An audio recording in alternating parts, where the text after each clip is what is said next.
human resources, I want to contrast the textbook content with real examples of leaders in different capacities. Also, one of the reasons I picked this soccer prezi was because I think the analogy of a coach putting all the players in the right place can be applicable to a manager in business. So management is the direction and organization and administration of the business. So they pick a strategy, then they figure out how that strategy will be implemented. And managers are going to do planning and organization. They're going to lead. They're going to allocate human resources. They're going to allocate finance. They're going to pick the marketing strategy. They're going to work on all the different resources of the company so that they're deployed to achieve the strategy that has been outlined and reach the company's goal. So here's Alex Ferguson, soccer manager. He was known for developing young players to reach high levels of performance, and he was also known for motivating their team in critical situations. So management style would be a combination of all the techniques that a person uses to lead. So how a manager acts on an everyday will be their management style. Here's some thoughts on Alex Ferguson's style.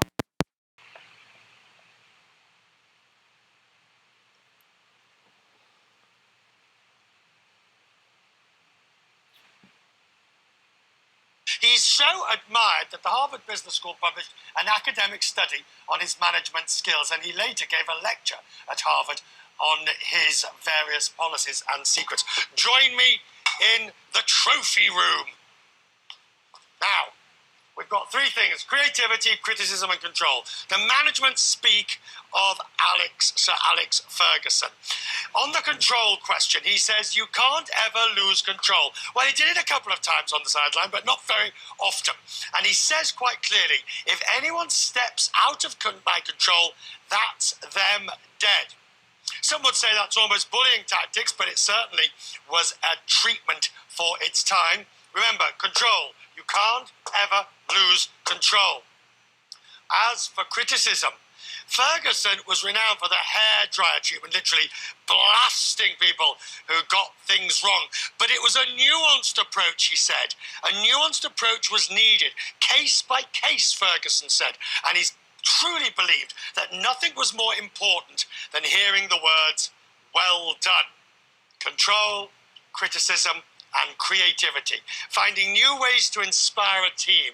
He saw Andrea Bocelli use it as an inspiration, telling a squad that an orchestra was a perfect example of the teamwork that he sought. Put all this together and you do have a unique management style that many managers today could learn from.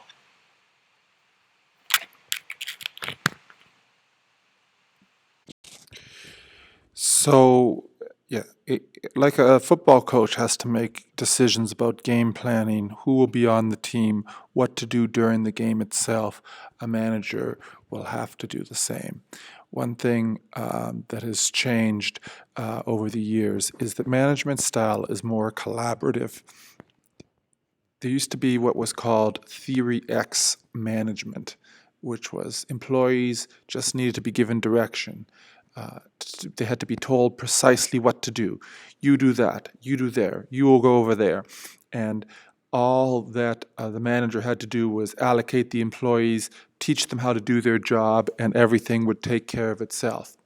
Theory Y management is the idea that the employees are real people, so they have to be motivated and convinced and engaged. So a Theory X manager would be very, very authoritarian, giving strict instructions. A Theory Y manager, which is far more prevalent right now, one could say that Theory X has almost gone by the wayside among successful managers, would be someone who works together and communicates and collaborates and gets people on board and rowing the boat in the same direction. So understand that over the time, people are going to change, so managers might change as well. Looking ahead and planning is important for managers. To be able to anticipate what's going to happen. What is the company going to need in 5 years? Establishing key objectives and goals and writing the business plan to get everyone in that direction. Steve Jobs was known for his forward-thinking leadership.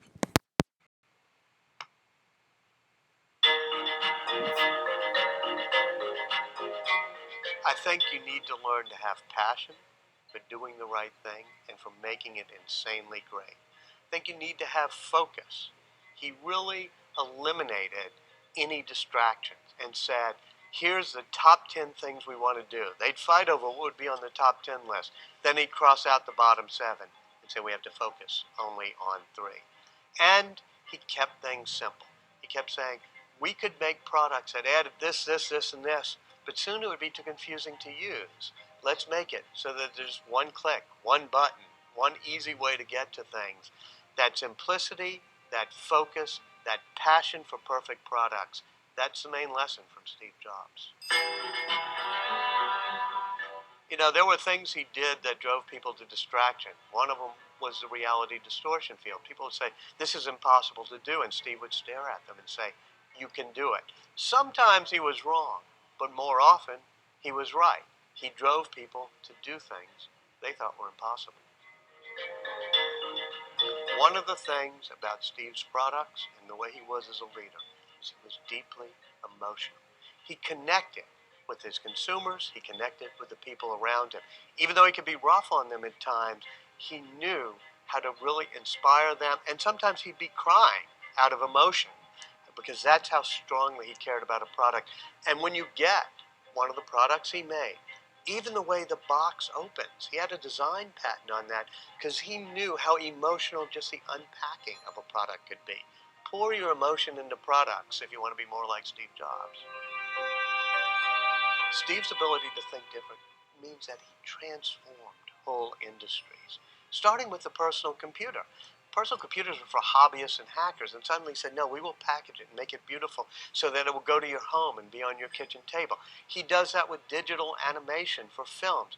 He does it with music, with the iTunes Store, which makes it easy to get your music, and the iPod, which changes the way you listen to your music. He did it with a phone. He transforms the phone industry by saying your phone's not just for making calls, your phone is your beautiful assistant that walks around with you. He even did it with retail stores, and now, most recently, with the iPad, he's transformed the publishing industry, the textbook industry, the media industry, and how we use computers.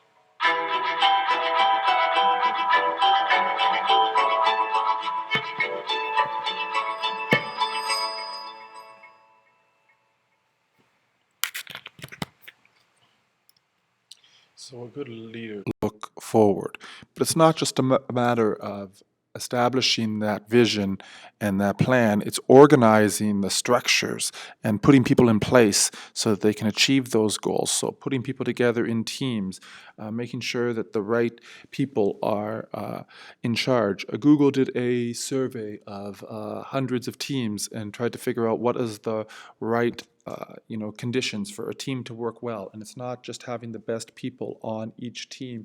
It's creating a safe environment where people can trust each other, where they feel that they can speak out and their ideas will be seriously considered. So creating that safety within the group is part of the leader's job so that they can achieve the big goals that have been set. And again, it's also allocating resources efficiently. You might see, the government of Canada has to choose where limited resources can be allocated throughout the country, and likewise, there's going to be certain branches of a company that might receive more funding, more people, or other resources, and that's part of the management's decision to organize the resources as effectively as possible.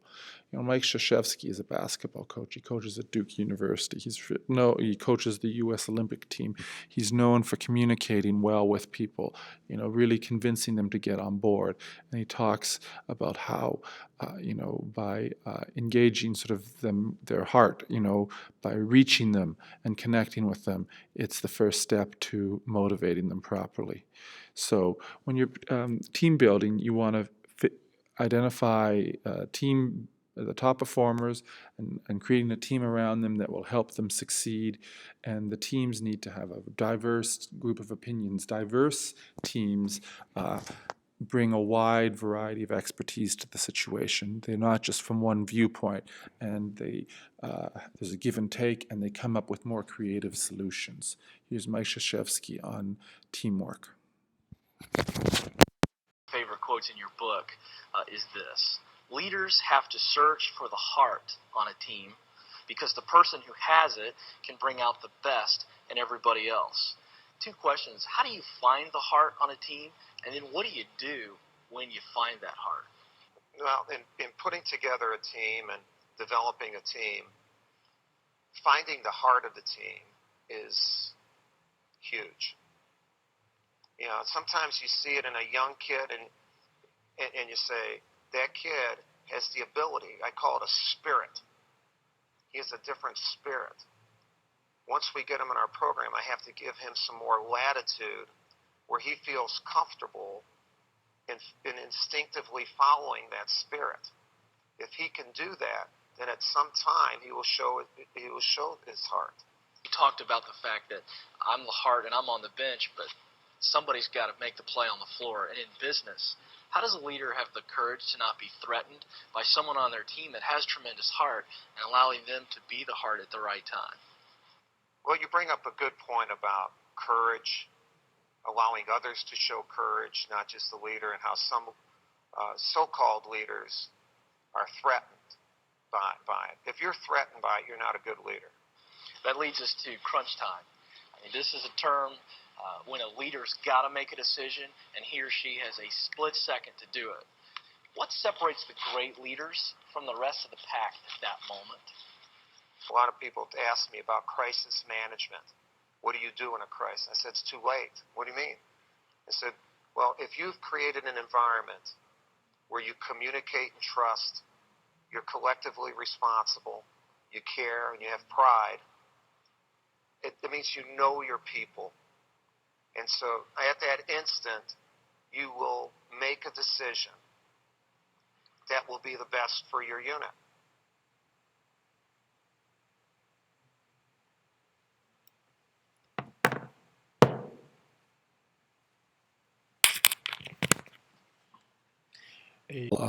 Of leadership, crisis management, what to do when there's a difficult situation that requires a quick response. Well, the best thing to do is to prevent it by looking ahead or creating the team that can respond quickly. So you don't have to panic as a leader because you've already practiced this and everyone is already trained into what they can do.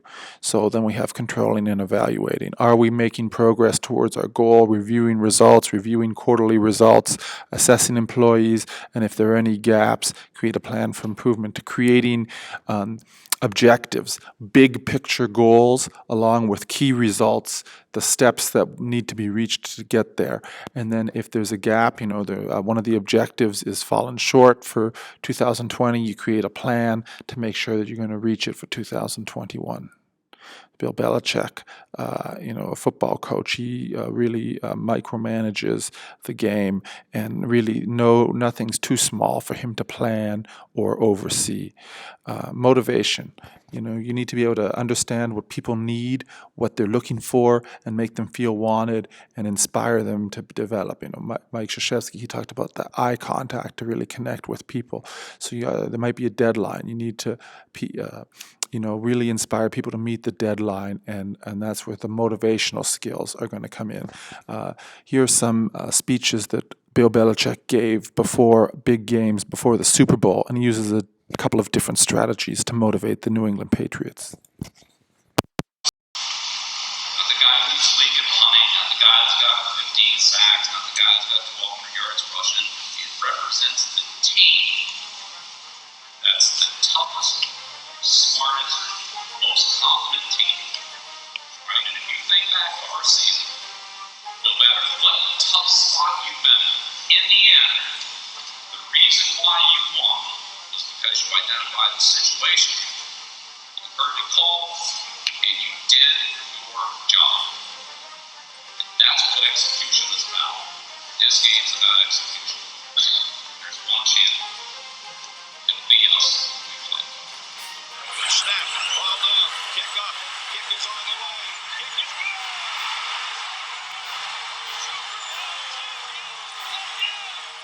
Let me just read you a little something here. I thought this was kind of interesting. First I thought it was, I couldn't believe it, but it's actually true. Talking about the Philadelphia parade after the game. All right, it's 11 o'clock in case any of you want to attend that.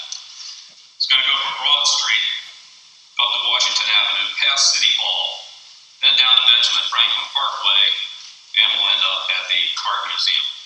Planned today, right? So 6 months, this is over 6 months now, we've been working at this. And today, you've got a chance to do something very special. It all comes down to our execution. Do your job. Do your job. Be visible. You'll be champions again.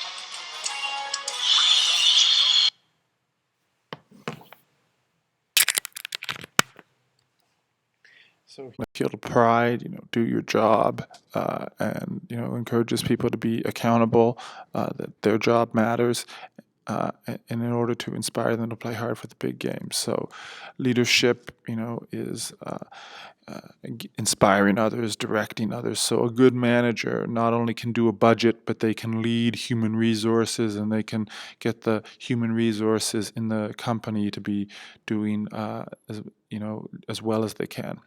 So we talked about leadership styles. There's some main leadership styles. One is autocratic, somebody giving directions, clearly directing others. The one person is in charge. There's no give and take. It's, do this, do this, do this, and evaluation, very, very clear and concise instructions. We call that autocratic. An opposite is laissez-faire, which is allowing employees to make their own decisions. It's in the textbook, it's in management terminology. I don't know if that's the best term. Laissez-faire sort of implies that it's all chaos and nobody knows what to do, but really it's a bit of delegation, hiring good people and trusting them to do their job. And then another type of leadership is democratic. You give high standards, you hire good people, and you expect them to do very well. Netflix has a very, very high-performing company. They have high standards. So you do allow some freedom, for example. You let people work on projects. Google lets people work on projects of their own design. You allow people to express how they would like to do their job. Job crafting is when people sort of get some input in terms of what their duties will include so that they are a bit more engaged. And you might also hear a style, transformational leadership. That's inspiring people to truly change the culture and truly change what the company's doing, and that involves really connecting with people, envisioning what can happen, and just getting them to sort of change everything about how that company does business. So leadership structures. How many levels are there between the average employee and the top? If an employee notices something, are they able to communicate it to the CEO so that change could happen? In the 80s, Fritos was struggling in the United States, and a custodian of Latinx descent actually was able to reach the boardroom and provide, he made a sample of spicier Fritos using some of the more traditional Mexican spices, made a mock presentation of, how they would be packaged and so on, and convinced them to do this brand extension. And as a result, he became a vice president, and he became very, very, very successful within the company. So we have flat organizations. That is, there's not too many levels between the average employee and the top. So it's easy for information to get to the top. However, sometimes this requires, trust. There are not many managers, so you have to rely on good people doing their job. Also called a few, levels, few middle managers. The opposite is vertical or tall. That there's many levels of management. There's well-defined responsibilities. There's the supervisor, then the branch manager, then the regional manager, then the executive vice president, then the CEO. There's all these levels to get in, so you really can't, information can't filter from the top. To the from the bottom to the top, and it's very, very formal. It's very, very specific for the directions, and so. But on the other hand, people can feel a little alienated, like they're not really a part of the team because there's so many levels between the decision makers and the average employee. And some types of leadership. So you first get hired, you're not a supervisor, non-supervisory role employees. But there's some supervisors, the factory foreman, the department head, the shift supervisor. They, make sure, the scheduling shifts, making sure everyone's doing their job, making sure everything's going well. Then there's going to be middle management. They execute the top management's instructions. So that can be like a provincial manager, a regional manager, the head of the production division, district manager, head of sales for Southeast Ontario, things like that. So middle management is like their only job is to manage, and their job is to take the big overall strategy from the top management and break it into specific instructions and help organize everyone else so that the strategy outlined by top management can be done. And then there's the top level, the managers, the CEOs, Chief Executive Officer, Chief Financial Officer, Chief Information Officer, Chief Marketing Officer, C-levels of really, really big positions. EVP would be like Executive Vice President. The Board of Directors, meaning the people who are appointed by shareholders to make decisions about the company. That's the very, very top management. They're not going to look into day-to-day operations. They'll set overall goals for the company, and then it becomes the middle management and the supervisors who have to make it happen. So Joe Torre is a baseball player, baseball manager. He was just big on leading by example.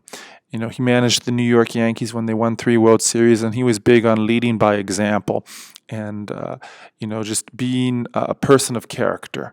So if you're in charge of a club, if you're in charge of a team, if you're in charge of a section in the band, and you don't know how to lead next year, you've never done it before, you're a camp counselor, it's the first time, you're a volunteer, and there's some younger people who look up to you. Well, what do? Just model the way. That's my advice. Model the way. Lead by example. Be the change you want to see. If you're consistent with your values, people will respect that and they'll follow your example. Then you can start to connect to people. You can start to build a positive culture by encouraging people. But the first step, you got to model the way. Jocko Willink is a leadership expert. He was in the Marines, and he served in Iraq. And so he talks about leadership in military situations when you're under fire and it's life or death situation, and how you have to make everyone feel that they're part of the unit and really be on doing your best, and how it's important to really just be someone who's committed and leading by example. He has a podcast. Again, it's Jocko Willink. You might enjoy it. It's he talks about these topics and how they worked in the field. Here's a short clip about the culture and how he believes the overall culture and feeling of an organization is important.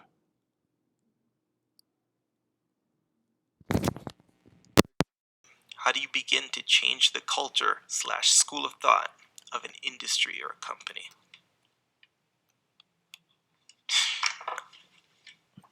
I'm not sure if they mean in regards to how do you change your subordinate leaderships, or if you are subordinate. I'm not sure which one of those it is, but regardless, it doesn't matter. Because guess what I'm going to do? I'm going to lead. That's what I'm going to do. Whether I'm the subordinate guy or the superior guy, I'm going to lead. Oh, I want to change things and make them a certain way. Cool. I'm going to do those things. I'm going to make those things happen. That's how you do it. And if you're doing the right things for the right reasons, your message is going to spread. Yeah. You know how many bad SEAL platoons I was in? How many? 0. You know why? Because me and my buddies, we always had a good attitude. We always had the right attitude, and that spread to the other people that were with us. Now, there's a red flag that you can get for yourself. And this is frustration. When you start saying to yourself, which I'm not saying this necessarily, but this kind of question is coming from somebody that wants change to happen, but it's not happening. So they're getting frustrated and they're thinking they aren't on board, or they don't care, and they aren't professional. They're not motivated like me. They don't have a good attitude. So there's a lot of blame going on right there. Yeah. So this isn't about them, though. It's about you.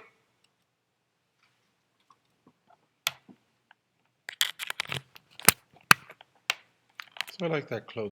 It's about you. So if you have to be a leader next year, if you got to lead this summer, you got to be a captain of the sports team, you model the way. Don't get frustrated. Don't blame others. Model the way, be the change you want to see. And that'll be one step at a time how you change the culture and learn to become a good manager.